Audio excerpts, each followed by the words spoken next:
What unethical life hack do you use to save money?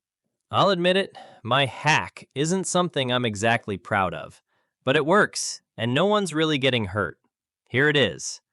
I returned stuff I never planned to keep. It started out innocently enough. I needed a dress shirt for a wedding, something nicer than the wrinkled one I'd worn to job interviews in college.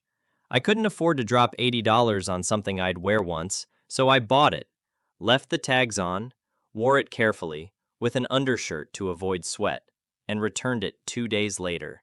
Clean, crisp, and just as folded as the day I bought it. No one blinked. That's when I realized there were loopholes everywhere if you stayed just inside the lines. Need a cooler for a camping trip? Buy one, use it for the weekend, and return it Monday. Done it. A fancy coffee maker when my parents visited so it looked like I had my life together? Return that too.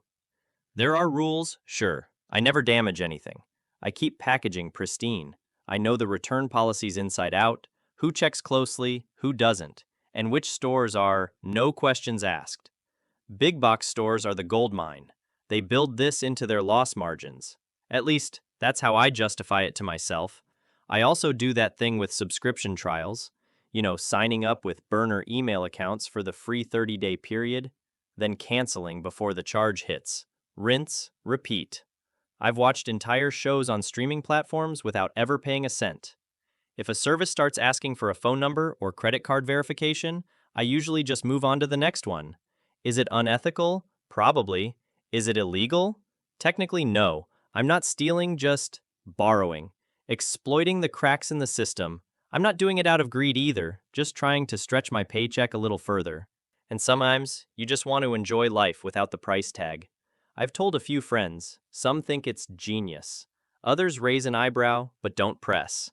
No one's ever called me out directly, though one cashier gave me a weird look once when I returned a blender with a tiny splash of smoothie still stuck to the lid. I played dumb. Got my money back anyway? I know it can't go on forever. Stores are starting to crack down. Some now track your return history. I've already been flagged once at a major retailer. Got a warning email saying I'd exceeded typical return activity. That definitely made me pause. But until they close the loophole entirely, I'll probably keep doing it now and then. Not out of habit, but when it makes sense. When it saves me from spending money I really don't have, call it shady. Call it smart. It's the life hack no one wants to admit they've thought about.